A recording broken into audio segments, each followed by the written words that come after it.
नमस्कार मित्रों तथा बंधुओं, आज हम जो मानव हैं वो मनुष्य कब है और इंसान कब है ये जानने की कोशिश करेंगे। आज न ही तो हम मनुष्य हैं और न ही हम इंसान हैं, हम जो हैं वो केवल मानव बन के रह गए। हाँ, ये बहुत गहरी बात है। देखिए, मनुष्य का अर्थ होता है मन का सही तरीके से इस्तेमाल करने वाला शरीर।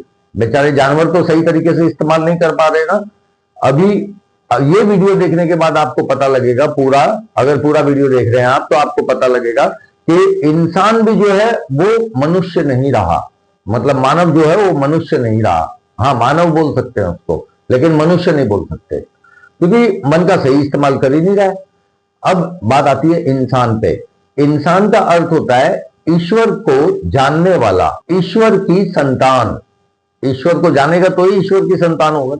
आज कोई भी ईश्वर को नहीं जानता, कोई भी नहीं जानता है। इस पूरे ब्रह्मांड में कोई नहीं जानता। हाँ, कोई नहीं जानता। मानिए इस बात को, आपकी कुंडलिनी अगर जागृत है तो ही आप ईश्वर से कनेक्टेड है और तो ही आप ईश्वर को जानते हो, नहीं तो आप ईश्वर को नहीं जानते। कंफर्म है ये। और कुंडलिनी किसी की भी जागृत नहीं है। अगर कुंडलिनी जागृत होती तो सृष्टि का कल्याण हो रहा होता।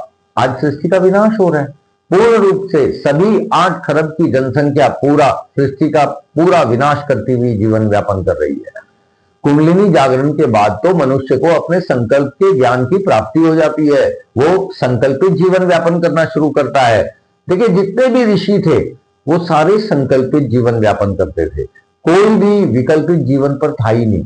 ऋषि और ऋषिकाओं ने जब अपना जीवन व्यतीत किया इस पृथ्वी पर, तब मानव जो है वो संकल्पित जीवन व्यापन किया और आज हम पूरा विकल्पित जीवन व्यापन कर रहे हैं। संकल्प का ज्ञान जो है वो मनुष्य को लेना परम आवश्यक होता है।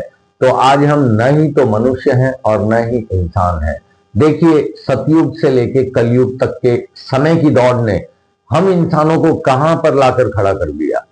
क्या हम विकास पथ पे हैं या विनाश पथ पे हैं? हम विनाश पथ पे हैं, निश्चित ही हम विनाश पथ पे हैं, क्योंकि जल, थल, वायु, अग्नि, आकाश, 5 तत्वों का हम अच्छे से विनाश कर चुके। अब जो है मानव जो है वो कल्याण किस प्रकार करेगा? अपने अपने संकल्प का ज्ञान लेगा तभी तो सृष्टि का कल्याण होगा। और मानव के पास अपने संकल्प का ज्ञान है ही नहीं अभी फिलहाल। कुंडलिनी जागृति की अगर बात करें हम तो किस प्रकार होती है कुंडलिनी? देखिए, पहली बात तो कुंडलिनी के बारे में ज्ञान लेना परम आवश्यक है आपको। कुंडलिनी ज्ञान की देवी होती है और शिव की राशि होती है। पहली बात तो क्रिएटर के बारे में ज्ञान लेना जरूरी है आपको, क्योंकि क्रिएटर जो है वो परम पिता परमात्मा शिव ही है, क्योंकि शिव ही संपूर्ण है, बाकी कोई संपूर्ण नहीं है। केवल और केवल शिव। इवन ब्रह्मा और विष्णु भी संपूर्ण नहीं है, केवल और केवल शिव ही संपूर्ण है। और वेद में शिव और शक्ति का ही उल्लेख है। यजुर्वेद के मंत्रों को देखिए, आपको रुद्रा अष्टाध्यायी इस पुस्तक का ज्ञान होना परम आवश्यक है। इसमें अधिकांश मंत्र यजुर्वेद से हैं और वैसे तो इसमें 4 वेदों से मंत्र उठाए हुए हैं पाणिनि ऋषि जी ने। और जब हम ऋषि थे तब हम सच्चाई पर जीवन व्यतीत करते थे। सात्विक भोजन था हमारा, आज पूरा भोजन तामसिक हुआ पड़ा है। जब हम ऋषि थे तब हम ज्ञानी थे, आज हम विज्ञानी हुए पड़े हैं।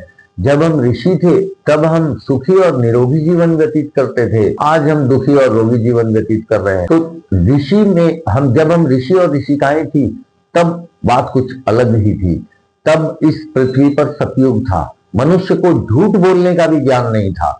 झूठ बोलने का ज्ञान तो बहुत बहुत लेट आया मनुष्य को। जैसे ही इंसान ने झूठ बोलना शुरू किया, छल, कपट और ईर्ष्या, इन तीनों चीजों का समावेश इंसानी शरीर में हो गया और वो मानव बन के रह गया। आज का इंसान धन को इतनी प्रधानता देता है, इतनी प्रधानता देता है जितनी देनी नहीं चाहिए। प्रधानता अगर देनी है आपको तो आपके संकल्प को दीजिए। आप जो संकल्प लेके आए हैं, क्योंकि मोक्ष की प्राप्ति आप जब संकल्प को पूर्ण कर लेंगे तत्पश्चात ही होगी। तो आप मनुष्य मन का सही तरीके से इस्तेमाल की अगर हम बात करें तो भी हम सही तरीके से इस्तेमाल नहीं कर पा रहे, क्योंकि आज के युग में हमारा मन दुर्बल और निर्बल हुआ पड़ा है।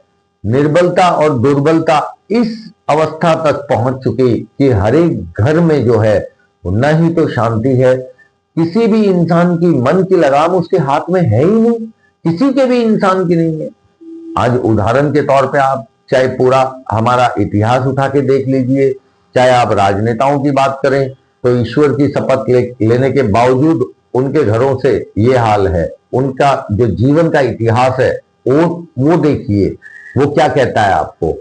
दूसरा, हमारे जो धर्म गुरु हैं उनकी अगर बात करें, अगर हम धर्म गुरुओं की बात करें, तो वो अश्लीलता में इस कदर तक गिर चुके हैं जिसकी कोई हद ही नहीं है। वो भी हमारे सामने है। और हमारे घर की गृहिणियां, उनकी भी तो बात ही क्या है। तो घर में कलेश, ये मन की दुर्बलता और निर्बलता नहीं है तो और क्या है। और मन की दुर्बलता और निर्बलता को दूर केवल और केवल शिव संकल्प मस्तु के वैदिक मंत्रों द्वारा ही संभव हो पाएगा। नहीं तो मन की दुर्बलता और निर्बलता दूर नहीं होने वाली। मन की दुर्बलता और निर्बलता तब भी दूर होगी जब आपकी कुंडलिनी जागृत होगी। और जब ये कुंडलिनी जागृत होगी, एक कॉस्मिक फुकार, एक दिव्य फुकार वो छोड़ेगी। और वो जो फुकार है वो आपके सातों चक्रों का भेदन करते हुए सीधी यहाँ थर्ड आई पे जाके टिकेगी। और उस ऊर्जा को मन ग्रहण करते ही निर्बल और दुर्बल से अति प्रबल हो जाएगा, अति प्रबल। आज के युग का मानव बुरी भावनाओं में बह रहा है और बुरे कर्म, पाप कर्म और उल्टे कर्म संपन्न कर रहा है, साफ नजर आ रहा है। इसीलिए तो समय को नाम दे दिया कलयुग। नहीं तो अगर बुरे कर्म, पाप कर्म और उल्टे कर्म अगर आज का मनुष्य नहीं करता होता तो समय को नाम कलयुग नहीं होता, समय का नाम सतयुग होता। अब ये जो बात है, कली का भी प्रभाव है। कली का इतना भारी प्रभाव है आज के घोर कलयुग में कि प्रत्येक शरीर को उसने घेरा हुआ है। नेगेटिव एनर्जी जो 95% डार्क मैटर और डार्क एनर्जी है उसने घेरा हुआ है, पूरे शरीर को घेरा हुआ है। जब कुंडलिनी जागृत होती है तब कैसे जागृत होती है ये हम जब इन मंत्रों द्वारा प्रथम अध्याय जो है रुद्राष्टाध्यायी पुस्तक का जो प्रथम अध्याय है, जब उसके वैदिक मंत्रों की ध्वनि, और हाँ, स्वर और उच्चारण का खास ध्यान रखना है आपको वैदिक मंत्रों के पठन पाठन में। जत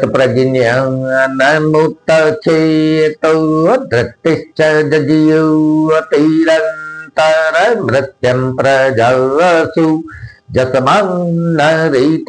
किंचन कर्म क्रियते तन्मे मनः शिव संकल्पमस्तु। इसको कुंडलिनी मंत्र भी बोलते हैं, मुक्ति मंत्र भी बोलते हैं। मतलब अकेले इस मंत्र से नहीं होगा। प्रथम अध्याय पूरे 10 के 10 मंत्र। पहले तो गणपति जी को आप 4 मंत्रों से आमंत्रित करेंगे अपने शरीर में बसने के लिए, फिर बाद में शिव को आमंत्रित करेंगे। संकल्प के मंत्र हैं शिव के, और उन शिव के मंत्रों की जब ध्वनि की तरंगे आप पूरे ब्रह्मांड में छोड़ देंगे तो ज्योतिर्बिंदु परमात्मा शिव, जिसको आप बोलते हो गॉड पार्टिकल, वो जहां कहीं भी होंगे वो आपकी तरंगों को महसूस करेंगे, आपके पास आएंगे और या थर्ड आई पे टच करेंगे। जैसे ही टच करेंगे कुंडलिनी तुरंत जागृत हो जाएगी, क्योंकि शिव की दासी है। शिव के छूने से ही जागृत होगी, अन्यथा भूल जाइए। पूरे ब्रह्मांड में कोई मार्ग नहीं है कुंडलिनी को जागृत करने का, और सतयुग के बाद किसी की हुई भी नहीं है, किसी की भी नहीं हुई है। हाँ, सतयुग के समय काल में 12 वर्ष की पहले ही आपकी कुंडलिनियां जागृत हो जाया करती थी, जब आप ऋषि और ऋषिकाओं के रूप में जीवन व्यतीत करते थे। तो ये वीडियो अगर आप देख रहे हैं, अगर इसको इंपॉर्टेंट समझते हैं तो शेयर कीजिए, पूरे 8 खरब लोगों में शेयर कीजिए, ताकि सभी लोग इसका ज्ञान ले सकें, इन वैदिक मंत्रों का ज्ञान ले सकें, रुद्राष्टाध्यायी पुस्तक का ज्ञान प्राप्त कर सकें और अपने अपने जीवन को कली के प्रभाव से मुक्त कर सकें।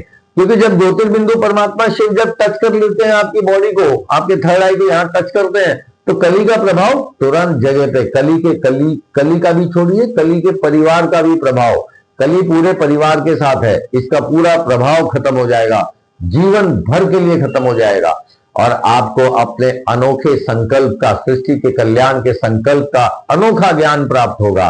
उसके पश्चात शिव चलाएंगे आपके शरीर को, उसके पश्चात आप शिव चलाएंगे आपके शरीर को और आप संकल्पित जीवन व्यापन करना शुरू करेंगे। उसके पश्चात ही आप इंसान बनेंगे, ईश्वर को जानने वाला इंसान, उसको बोला गया है इंसान।